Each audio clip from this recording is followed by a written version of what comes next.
hockey friends and families around the world, and welcome to a new episode of Our Kids Play Goalie. I'm Elias, joined by Christie, Casciano, Burns. A rare one, Mike Bonelli is on assignment tonight, actually on the ice coaching right now.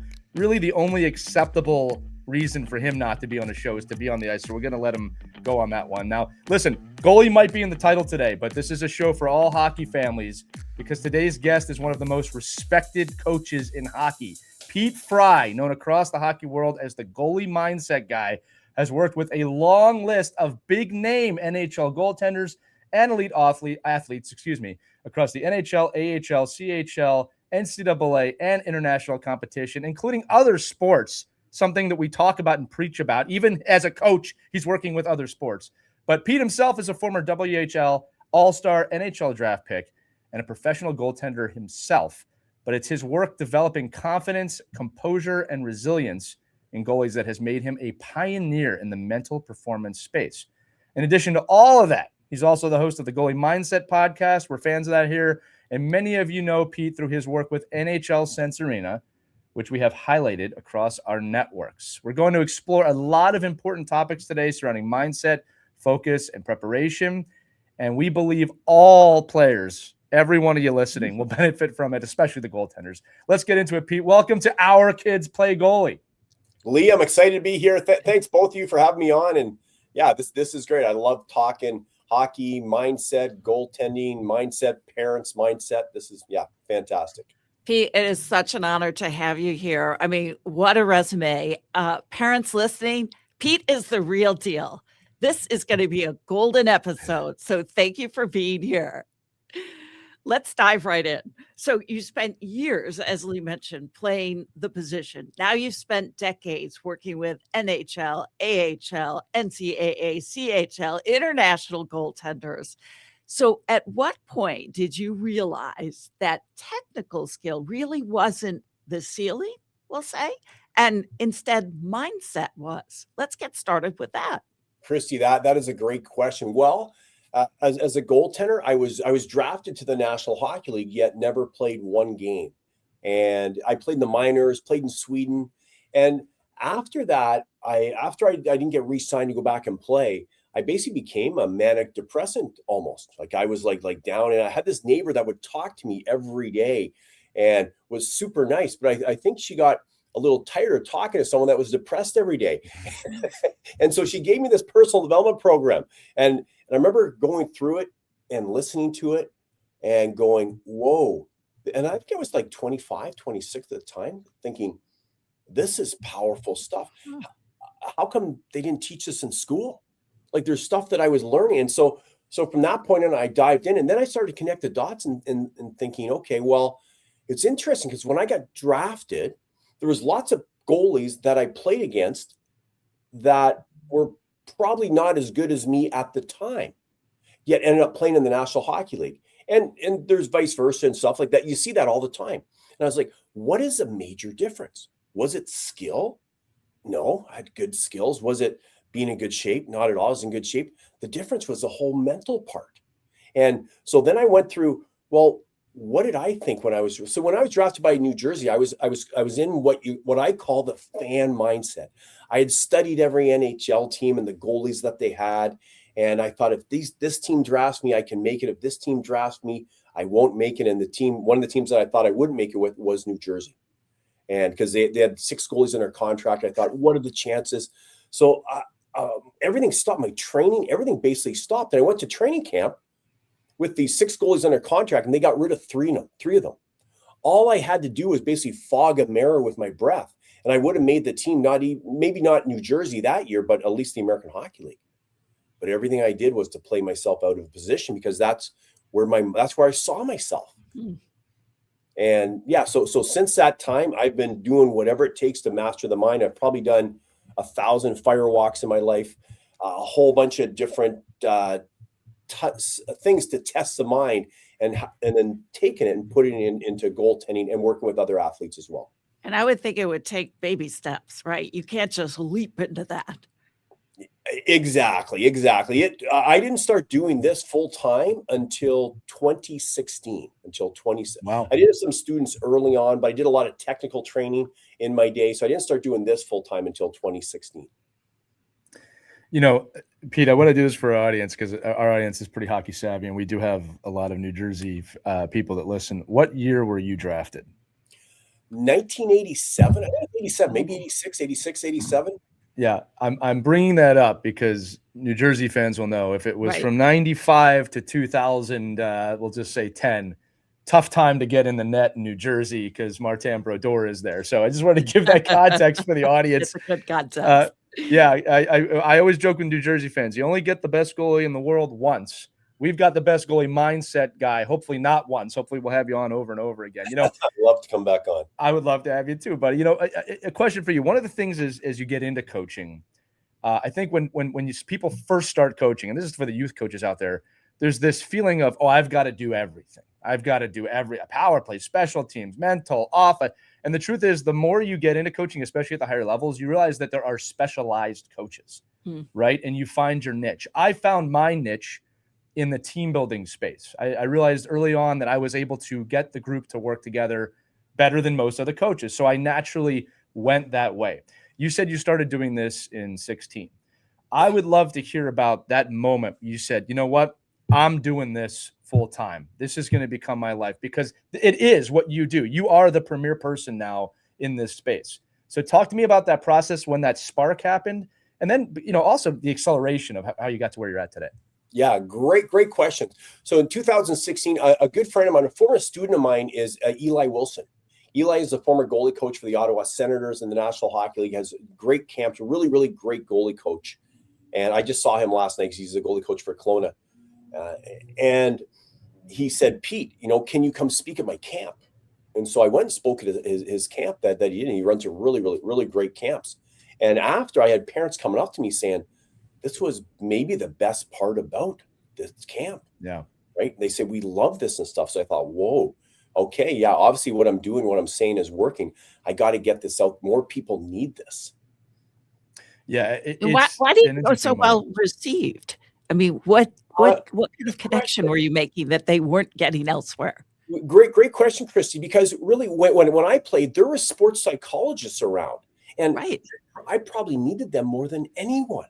Yet they just didn't resonate with me. Like I remember a sports psychologist coming up to me when I was 20, 21 years old, and I was kind of down on my luck. Oh, I'm not going back to NHL training camp, and saying, you know, if you want to play in the NHL, you got to see yourself in an NHL jersey. And I was like, is this guy crazy? And I don't know why. It's just because it doesn't resonate. But here's the thing. So, and here's a neat story: is Jeff Glass was a World Junior Championship goaltender. He was the best goalie in junior. He was the CHL goalie of the year, the very best goalie in junior. He reached out to me when he was 31. And I told him the exact same thing. He reached out to me when he was 31. He had yet to play his first NHL game. I'm like, Jeff, what holds you back? He says, well, I see myself as an almost NHL goalie. I'm like, whoa. Because one of the things I've learned about the power of the mind is it's the subconscious. We have to work with the subconscious mind. And the subconscious mind is just a computer. That's all it is. But it has all the power. Imagine where the Philadelphia Eagles play, the big football stadium. Yeah. That's the power of your subconscious mind. Tiny little golf ball is the power of our conscious mind, which can judge and things like that. So, but the subconscious is just a computer, and whatever information you put in, whatever pictures it forms, it'll move towards. And so I said, Jeff, you got it. What NHL team do you want to play for? And he's like, Pete, I can't pick my team. And I'm like, doesn't matter. That's how your brain works. So I actually had Jeff to write a paragraph of himself playing for the Calgary Flames at the time, is the team he chose. Now, what happened was a year later, he played his first NHL game with the Chicago Blackhawks. And after, toiling in the minors and over in Russia for 11 or 12 years, then this really hit home for me. Stuart Skinner. Yep. I started working with him when he was 16 years old. Now, Stuart, he didn't win World Juniors. He didn't even make the World Junior team. He didn't win CHL Goalie of the Year. Not even Western Hockey League Goalie of the Year. So if two hockey analysts are to look at both of those goaltenders at 20 years old, they're going to say, Jeff Glass is a much better goaltender, most likely, right? Well, Stuart Skinner at 16, the first paragraph I had him wrote, believe it or not, you know who he wrote he was playing for? Oh. The Pittsburgh Penguins. Ah. The Pittsburgh Penguins.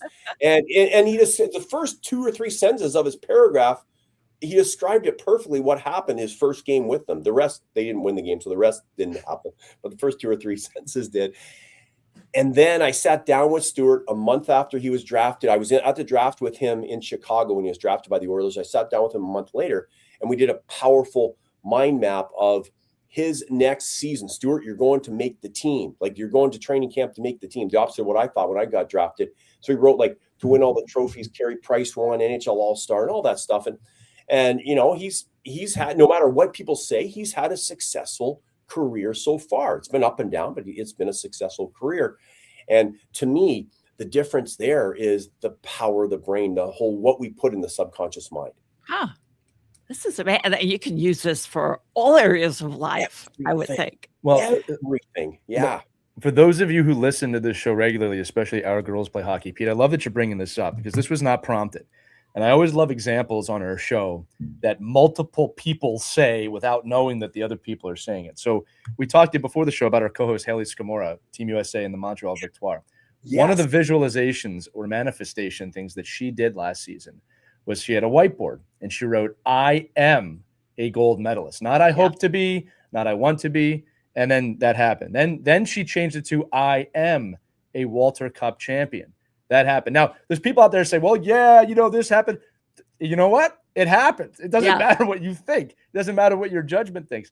And so where I'm going with this is that I believe in this too. All right. Yeah. And I have gotten myself into the practice of saying I am the things that I am going, or I am. It's tough to explain to people who haven't done it.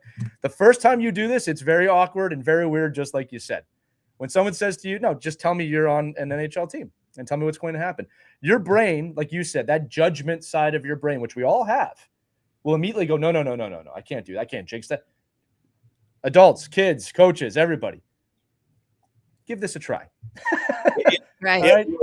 And Pete, I'm just curious because, you know, positive affirmation. Okay. We tell that to our kids all the time. Right. But you mentioned mind map. That sounds a little more than just writing something down on a piece of paper and hoping it manifests. What's a mind map?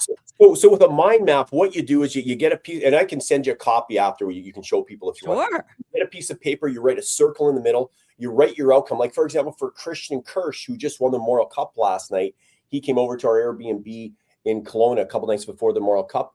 And I did a live confidence anchoring session with him, did a powerful, what I call a rapid neurotransformation, like a visualization on steroids. And we did a mind map. And in the middle, he put my powerful Memorial Cup championship. And I said, write what you want to see here and feel. So it draws a line off, says, I want to see myself holding I want to see the trophy above my head when I hold it. I want to see the black puck clearly. I want to hear the fans cheering for me. I want to feel the power of the 3-second countdown when we win the Memorial Cup. Right. So what I would do is I would get him to write that out. And then I had him write a paragraph of it, like 3 or 4 sentences, and then do a drawing. The drawing is key. Back in the days, the cavemen, before they go on the big hunt, they would draw on the walls, like, you know, them spearing a big boar or something like that, right? Planning out their hunt, because that was the best way they could communicate. And it locks in the brain. And going back to the subconscious and why this does work. So to explain, because a lot of people look at this, it could be hairy-fairy, you manifest and da-da-da-da. But if you look at it like this, here's how the brain works. Let's talk. Here's how the brain is. Number one, your subconscious mind, we think in pictures. If I say car, what shows up in your head? Mm-hmm. So a color of a car, not CAR. And every word that is said forms a picture in our head. So if you're saying, Lee, I am, fill in the blank, that picture shows up in the head. Also, too, this is critical for coaches and parents. We are always, like, you're always programming me. I'm always programming you. We're always being programmed. In fact, there's an article just came out in the Quebec newspaper saying the man who programmed Jakub Dobish's mind, right? It was like an article on what the work that I do with Jakub Dobish for the Montreal Canadiens. And it doesn't understand the word don't. So as a parent, if you say to your goaltender, don't let in the first goal, guess what they picture? Exactly. Right. And which leads to the next thing with your subconscious mind, it does not know what's real and what you imagine. For example, did you ever see the movie Jaws? Mm-hmm. Of course. I had 3 older sisters. Man, they took me to Jaws when I was 7 years old. To this day, I'll jump in a pool. I'll be thinking, is there a shark in here? Right. The conscious mind, it doesn't know the difference between what's real and what you have. The conscious mind knows when you're going to that movie, this is fake, this is actors. Sure. This just shows the power of the subconscious. And then the fifth most powerful thing is we walk into the picture we hold of ourselves. That subconscious mind will move us towards it. Now, here's why it does it. Because our brain has about 2 million bits of information coming into it every single moment. But the conscious mind can only accept like 134. And whatever we focus on, it activates what's called a reticular activating system. We're going to see more of it. For example, could you go to a food court in a mall and pick out 3 people sitting together that are really happy if you're looking for it? You could. Could you pick out 3 people sitting together that are very unhappy if you look for it? You could. It's like, so whatever we look for, we're going to get. That's basically the law of attraction explained right there. Whatever we look for, we're going to see more of, and we're going to back it up. You know, one follow-up for this, and I love that we're on this because we're giving really actionable stuff for the audience. And I'll tell the audience 2 things. What's funny about what we're talking about is I have more times this has worked than it hasn't. All right. And it's funny is that I'm going to say this again to you. This practice has succeeded for me more than you think it has at home. All right. Like the things that I say have come to pass.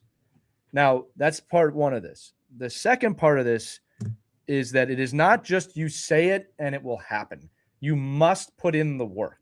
Right. All right. Of course. And when we talk, especially to the kids out there, you know, I think one of the mistakes that was made 15 years ago was, hey, all your dreams can come true. The trick was nobody said, but you have to put the work in. So if for those of you listening, and look, this could be the adults listening too. If there's a dream in there, adopt this practice.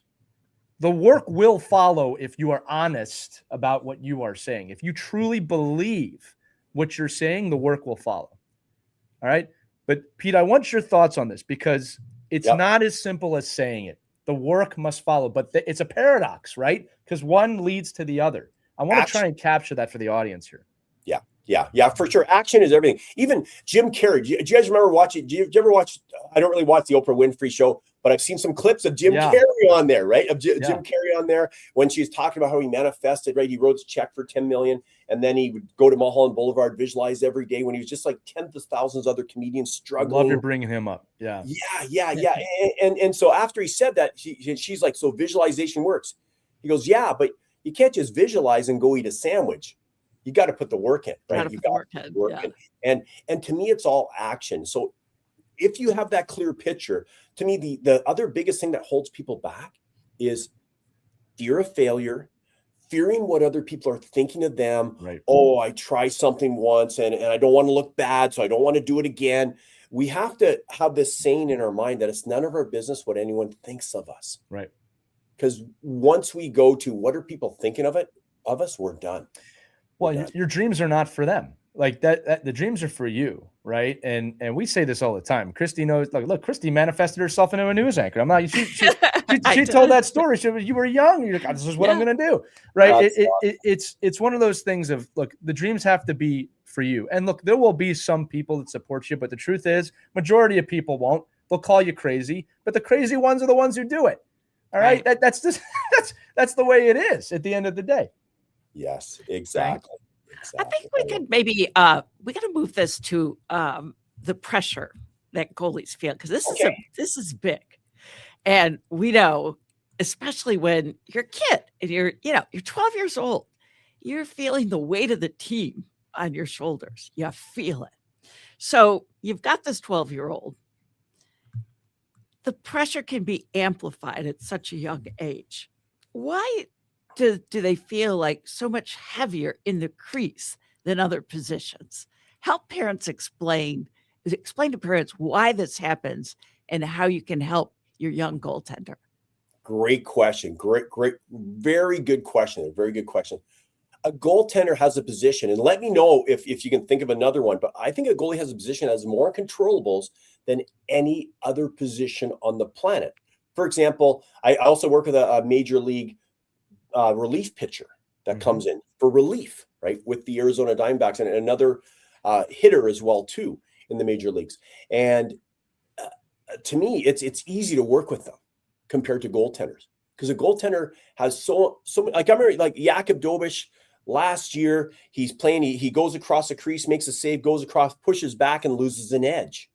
That was a little bit of an uncontrollable, right? Sure. And didn't make the save, got pulled from the game. And so a goalie, you think of it, you can do everything perfectly, like perfectly, still not make the save and still get blamed for it. Right. And still get blamed for it.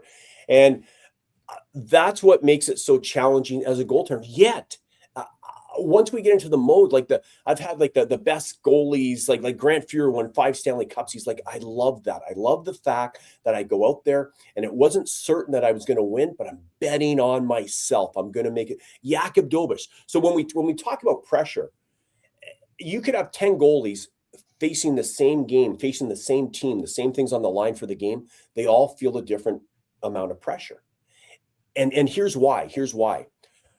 Your perception is your only reality and only your reality.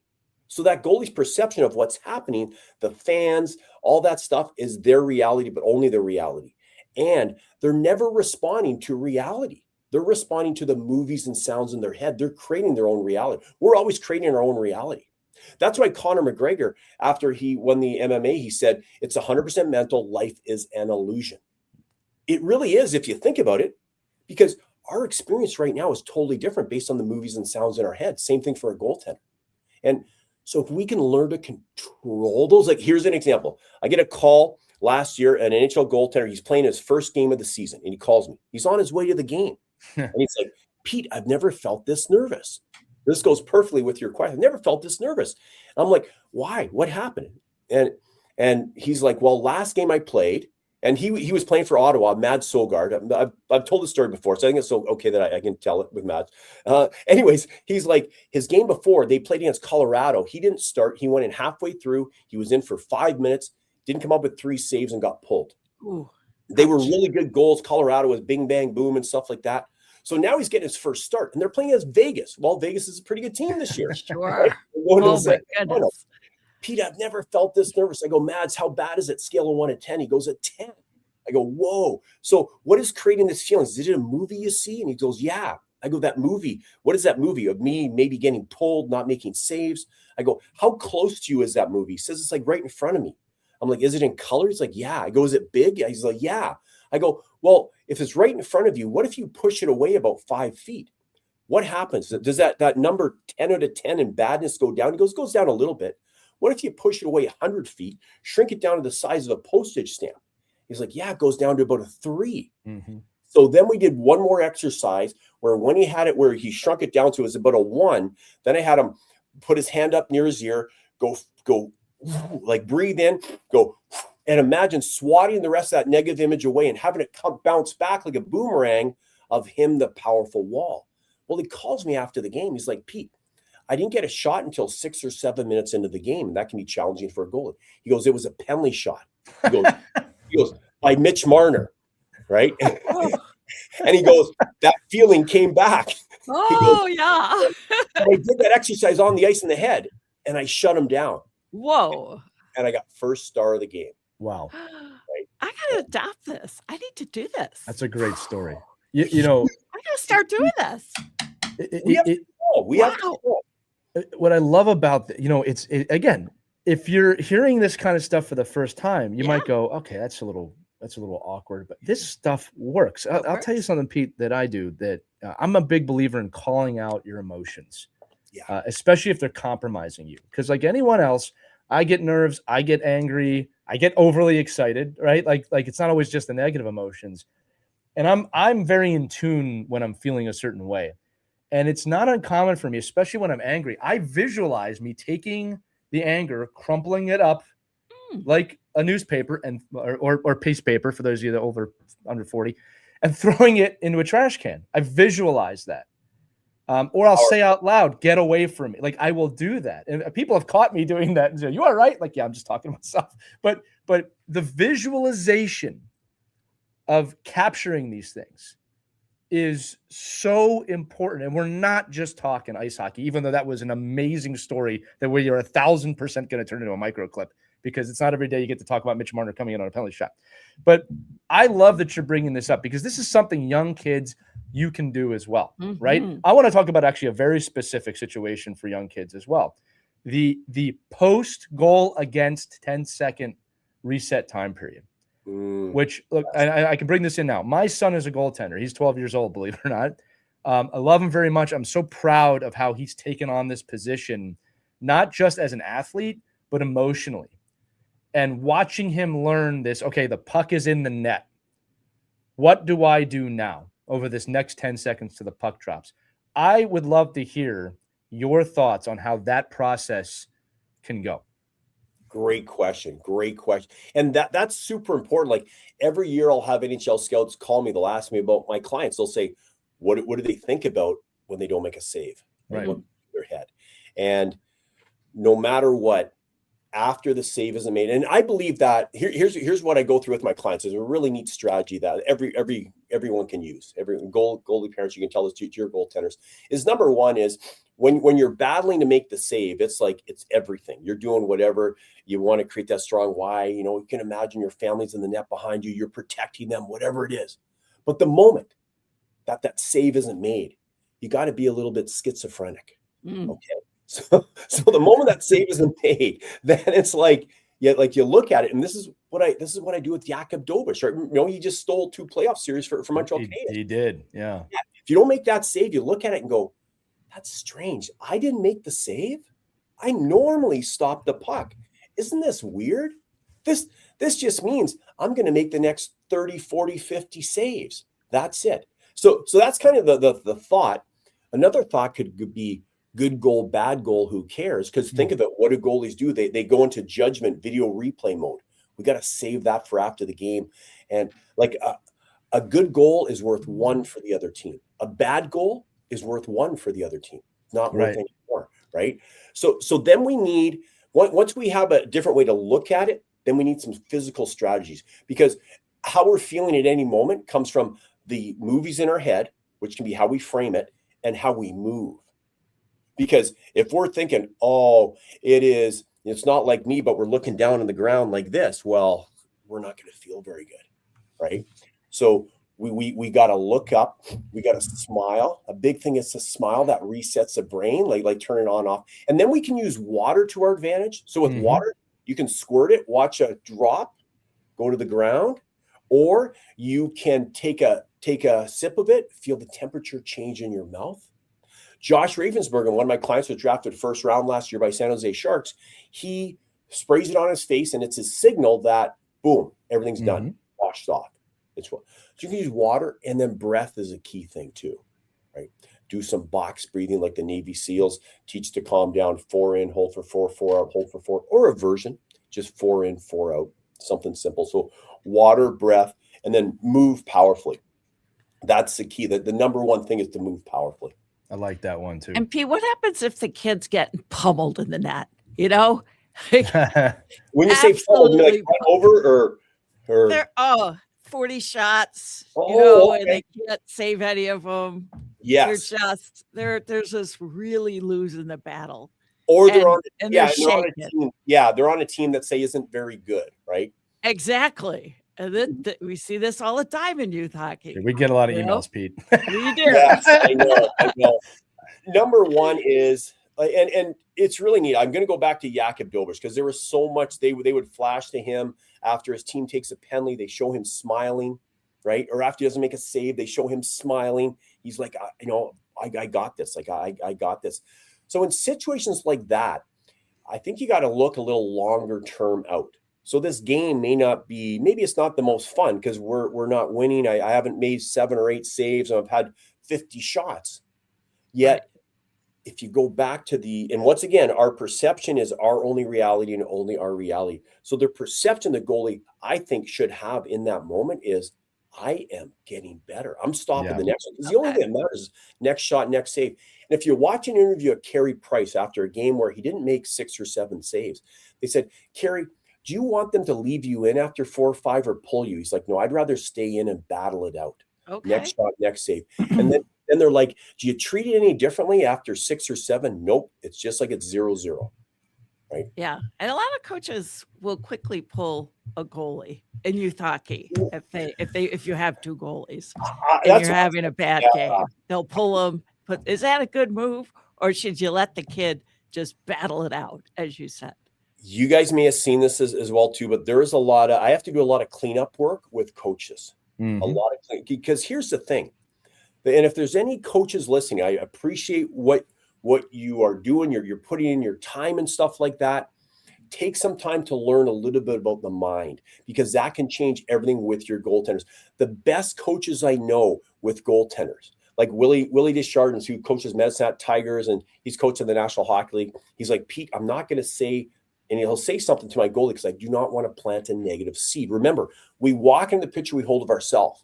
And if the picture comes, if someone else is saying something to us, that picture is going to get enlarged in our mind. So if a coach says something like, and I've had clients that have been having a great game and there's one save they didn't make, they should have made. They're going out for the 3rd period. The coach looks at him, gets a gnarly look on their face. Whatever you do, no. Then he swears, goals. Oh. Doesn't understand the word don't or no. And with that enthusiasm, it's going to be imprinted on their brain the whole period. So coaches, just talk in terms of what you want for goaltenders. Another key thing too is I had a goalie coach tell me, he's like, the head coach pulled me aside, said, why didn't you yell at the goalie for not making that save?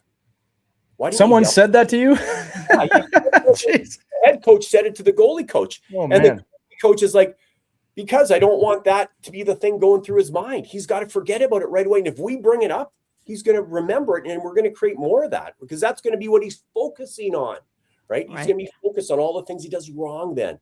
And I have some good friends that are NHL goalie coaches. They tell me their biggest job is to keep the goalie away from the head coach. Yeah. Yeah. And I got to ask you too a question about parents. My gosh, God bless them. Their hearts are in the right place. But I've seen some goalie parents take on the role of being the statistic expert. You know, they've got the clipboard. They're seeing where the shots go in, which one and they're logging every shot. And then going over it with their young goalie, like, wow, you missed this. You need to do this. And look at these statistics that I'm thinking, timeout, parents. You probably shouldn't be doing that. Is that a good idea to be, being the statistic expert for your goalie kid? Well, Carter Hart. Yeah, Carter Hart was at one of my seminars a few years ago. And when he won CHL Goalie of the Year, he's coming off the ice for a game, and the announcer goes, your goals against average is like 1 point something. And he's like, I had no idea. I had no idea. That's the way it should be. Yes. And so here's another key, I think, mindset for parents to keep in mind when they're talking to their goaltender. Are they keeping them in the athlete mindset, or are they pulling them in the fan mindset? Mm-hmm. So a fan is whatever a fan's going to think. Oh, the referee was terrible. That was a bad call. Your D, you shouldn't take that call. It went off your D man. He's terrible. Well, the goalie's going to go in that fan mindset and focus on all the uncontrollables, right? And so here's some things. If parents want to have some fun with their goaltenders, tell them this. Say, when your team has the puck and you're under the neutral zone, this is what I told Jakub Dobich when they're playing Game 7 against Tampa Bay. When your team has the puck and you're in the neutral zone, crave that they turn it over. Mm-hmm. You're right. Why would we want them to do that? Here's why. Here's how it works scientifically. Because remember, you walk into the pitcher you hold to yourself. And like when I played, I'd be like, get it out. Well, the pitchers in my head were getting the puck out. So when the play's turned over, I'd be behind the play. Right. Yet if you're turn it over, boom. When it's turned over, you're on top of the play. Yes. Yeah. So that would be number one. And number two is have them change this mentality with penalties. Love it when your team takes Carson Bjarnason. He's in the Philadelphia Flyers organization, right? Yeah. And I worked with Carson for a few years, and when he's playing in Brandon in the Western Hockey League, his team takes 2 penalties. The ref's skating by, and Carson's like, "That's awesome," because we worked on it. Right? Thanks, ref. Yeah. And the ref looks at him like, "Barney, are you messing with me?" He's like, "No, I love it that we got the penalty." and yeah, so because think of it, unless you just won the Vezina Trophy, you probably want to move up a level. Right. To move up. Even then, you want to get better. Get better. Right. Yes. Right. Yes. I go ahead. I'm sorry, Pete. Oh, I was just going to say, so to move up, we need that resistance. And the resistance is when our team takes penalties. It's an opportunity for us. I've been taking notes here. I love this mindset. It also plays into that maybe why goalies are crazy kind of mentality. Now, here's the thing. I don't think goalies are crazy. I think everybody else is crazy. All right, because the goalies are more intelligent. The tools that you're explaining, for some reason, we've limited to goaltenders in our minds as coaches, as hockey fans. These tools are just as valuable for skaters as they are for goaltenders. And you're actually making me realize things from my own career, man. Like, I had a very good face-off percentage. I'm not trying to brag. I tell people when they ask me, well, why do you think you were so good? It said, because when I went into a face-off, I believed I was going to win every face-off that I took. I never went in with doubt. Or when I was on special teams on the penalty kill, I loved being on the PK, right? When a penalty would happen, I would get excited. Like you said, it sounds a little crazy, all right? But that's a growth mindset. That's a good mindset. I think when it comes, and we'll keep it to goaltenders for the nature of the show, but I'm going to say it again. You can apply this with everybody. That growth mindset is not just important, it's invaluable. And I'm not just talking about in hockey, right? You said it before. Don't let the first goal in, right? Man, that's tough advice. I remember my son was having a little bit of an issue where the first shot was going in quite a bit. All right. This is when he was younger. And we talked about it. And I never once said, I'm not trying to, it sounds like I'm patting myself on the back. I'm not. I just remember having the conversation with him. It wasn't, hey, don't let the first shot in. It was, hey, just visualize making the first save. And he goes, I love it. Yeah. That's what coaches should say. Right. You nailed it, Lee. You nailed it. He says, well, what if it goes in? I said, visualize the second save. There you go. Just visualize the save. Like, don't think about it going in. And all the power to my kid. Like, he improved on that by that. I always say this too with coaching, Pete, and this is a big part of it, especially for the athletes listening. I always thank my players during the season because it's a choice for them to listen to me, right? Especially in the youth game. Again, the higher levels, there's a little bit of a different relationship. But I could say everything I want, right? You choose to listen as a player, right? So for the kids listening right now, maybe choose to listen, right? That's one thing. Choose to listen to Pete here because he's giving you really actionable advice here. But you have to have this open mind. I don't know why we limit this just to goaltenders.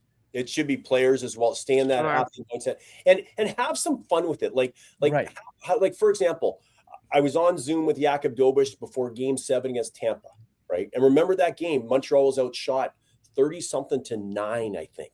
Right. Well, one of the things that I had Jakub do was to, I get him to do his drawing before every game. So he does a drawing and he's having fun with it. He'll draw his number and then Vasilevsky's number, and he'll draw a greater sign to himself.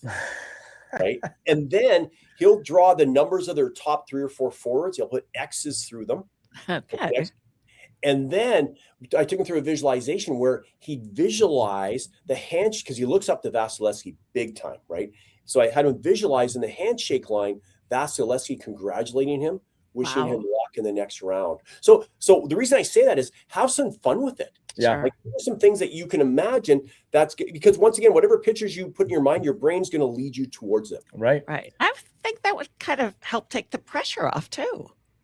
You have a little fun with it.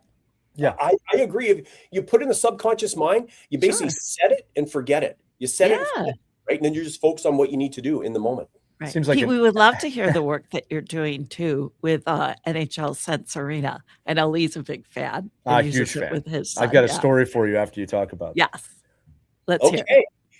Yeah, NHL Sense Arena is fantastic, and so they approached me to do the mindset portion for them with NHL Sense Arena, and I'm big on, once again, you walk into the picture, you hold yourself. So as they're making the saves, they'll hear like, you're a wall, you're a brick wall, you're a brick wall that stops everything coming your way. Every time you get set for a save, you'll hear the word power, and you'll feel like the powerful wall that you are. I'm basically hypnotizing them. I didn't want to say that word. People get scared of that, but no, it's all hypnotism is. All it is it's setting aside the conscious mind for the subconscious mind to listen. That's all it is, right? Right. And so it's a confidence builder. Yeah, exactly. And we're always getting, hypnotized for advertising and stuff like that. So why not have it in a positive way? Right. Well, I will tell you this. So, I look, it's no secret here. NHL Sense Arena is our title sponsor. We searched you out, Pete. That was separate from this. But one of the things I love about NHL Sense Arena is that it's not just a game, right? They are really deep into finding any way to enhance the hockey training experience. That's why we say it's a tool. Now, here's the fun story for you. My son, again, 12 years old. All right, he hopped into Sense Arena into your mindset training. And we did the progression shooting where the shots come a little faster each time. And funny enough, as you said, hypnotizing, your voice is slow and speeds up, right? And he was doing one where you're saying, coming down from the right side, shot to the glove. I just can hear you in my head. And he did this 3 times. And on the last one, the full speed one, you say, and if you guys have seen the video, you've heard it, you're a wall in the net, right? I just won't forget this. He had a game that night. And sure as heck, guy comes down the right side, cuts across, shoots it right into his glove, exactly as it did in the simulation, right? And I'm watching him, and I hear him go, "You're a wall in the net in the game." I heard him do that.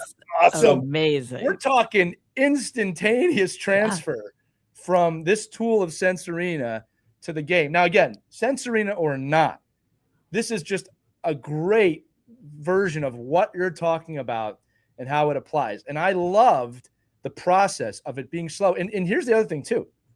What was awkward about this at first, I think we should talk about that too, is you're insanely positive in this mode in Sense Arena.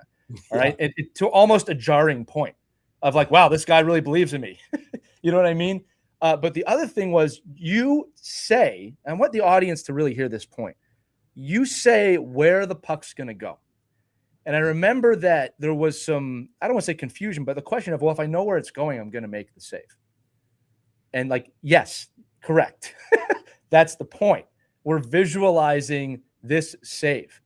And when it happened slow and then faster, boy, did that stick in his mind to the point that he did it in a game. And his first thought was not, oh, I made this great save. His first thought was, I'm a wall in the net.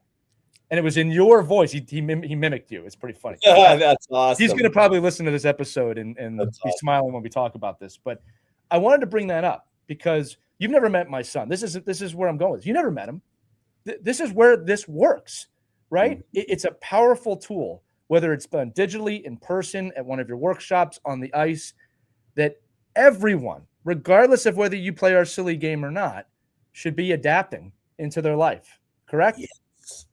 100%. We walk into the picture we hold of ourselves. Our job as a parent should be to help create those powerful pictures. Right. Right. And parents, I'm going to say it again. We get emails about this too a lot, Pete, that, okay, my kid wants to play in the NHL, and that's a pretty big dream, and I don't want them to get hurt. Totally normal parental thing there. Okay. And I think the quote that I always like to say is, look, you don't have to support their dream, but you have to support their right to have a dream. Yes. Don't take that from them. Okay. Because what we're talking about, like you said, thinking about the puck going in the net or looking at the wrong things. If you don't let them dare to dream, they won't dare to dream. Exactly. And it's beyond hockey. It's right. life. And so parents ask me, and I'm like, they should shoot to play in the National Hockey League. Right. How come? We want to teach them how to think big. You look at the most successful entrepreneurs. If you ask them at the end of their life, what's one thing that you would have done differently? Of course, it's always spend more time with family. Then it's like, I would have thought bigger.